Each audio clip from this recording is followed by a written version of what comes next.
আবারও গর্বে মাথা উঁচু করল বাঁকুড়া। রাজধানী দিল্লির তালকাতোরা ইন্ডোর স্টেডিয়াম থেকে ক্যারাটেতে চ্যাম্পিয়ন হয়ে ফিরেছে বাঁকুড়ার ছাতনার প্রতিভাবান খেলোয়াড় ঋদ্ধিমান চ্যাটার্জি। কঠোর অনুশীলন, শৃঙ্খলা আর অদম্য ইচ্ছে শক্তিকে অস্ত্র করে প্রতিদ্বন্দ্বীদের পেছনে ফেলে সেরা হলো সে। আয়োজিত প্রতিযোগিতায় দেশের বিভিন্ন প্রান্তের প্রতিযোগীরা অংশ নিলেও ঋদ্ধিমানের পারফরমেন্স সকলের নজর কেড়েছে। শেষ মুহূর্তের লড়াইয়ে অসাধারণ দক্ষতা দেখিয়ে অনূর্ধ্ব 13 বছর 65 কেজি ক্যারাটে ন্যাশনাল চ্যাম্পিয়নশিপে দ্বিতীয় হয়ে রূপোর পদক ছিনিয়ে আনে সে। ঋদ্ধিমানের এই সাফল্যে পরিবার, কোচ ও এলাকার মানুষের মধ্যে আনন্দের হাওয়া। ভবিষ্যতে জাতীয় ও আন্তর্জাতিক আরো বড় মঞ্চে সাফল্য আনবে এমনই প্রত্যাশা ঋদ্ধিমানের কোচ আর্যুষ্মান সরকারের। বাঁকুড়ার এই ছেলে আবারও প্রমাণ করলো, স্বপ্ন বড় হলে জয়ের পথ নিজেই খুলে যায়। সাফল্য তো অবশ্যই ছাতনাবাসী হিসাবে এবং বাঁকুড়াবাসী হিসেবে সবাই গর্বিত অনুভব করছে। তো সেখানে তো আমি একজন কোচ, ছোট থেকে ওকে বড় করেছি, সেদিক থেকে আমিও প্রচন্ড গর্বিত এই মুহূর্তে।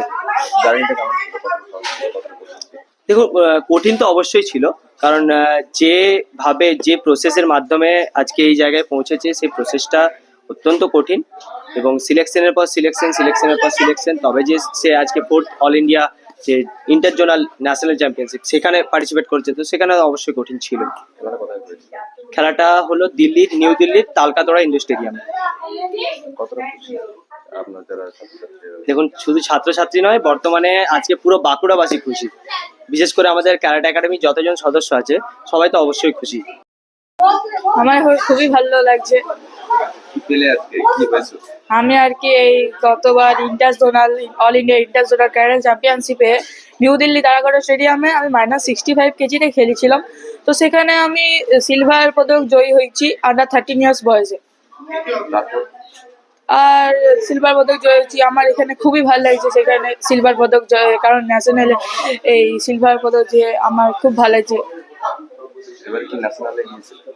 হ্যাঁ, সেখানে সিলভার পদক জয় হলো।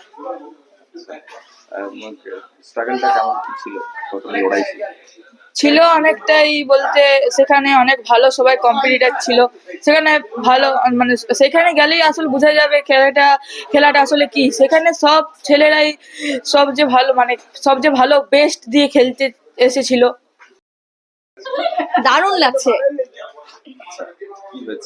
কি হয়েছে বলতে, ছাতনাবাসী তথা বাঁকুড়াবাসীর জন্য এটা একটা বিরাট খবর, মানে বিরাট ব্যাপার। কারণ ন্যাশনাল চ্যাম্পিয়নশিপে দ্বিতীয় হয়েছে আমাদের ছাতনার ছেলে, ঘরের ছেলে। তার জন্য আমরা ভীষণ আনন্দিত।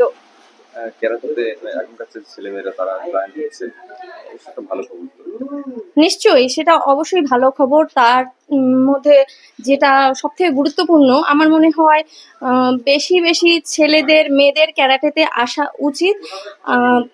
প্রধানত পশ্চিমবঙ্গের যে পরিস্থিতি বর্তমানে, তাতে প্রত্যেকটা ঘরের মেয়েকে ক্যারাটেতে আসা একান্তই জরুরি। সেলফ ডিফেন্সের জন্য চ্যাম্পিয়ন হোক বা না হোক, অন্তত বাইরে তারা যেন স্বাধীনভাবে চলাফেরা করে। এটা একটা অন্যতম গুরুত্বপূর্ণ পার্ট মেয়েদের স্বাধীনভাবে চলাফেরার জন্য। ক্যারাটেতে অনেক অনেক মেয়ে আসুক, ছেলে আসুক, সবাই আরো বেশি বেশি করে জয়েন করুক। আরো সোনা আসুক, মেডেল আসুক না আসুক, তার থেকে বড় ব্যাপার সবাই যেন ক্যারাটেতে আসে আর নিজেরা নিজেকে প্রোটেক্ট করতে পারে। তার জন্য সবাইকে আসার জন্য আমি আহ্বান জানাচ্ছি একজন গার্জেন হিসেবে। Bureau report, Rangamati express.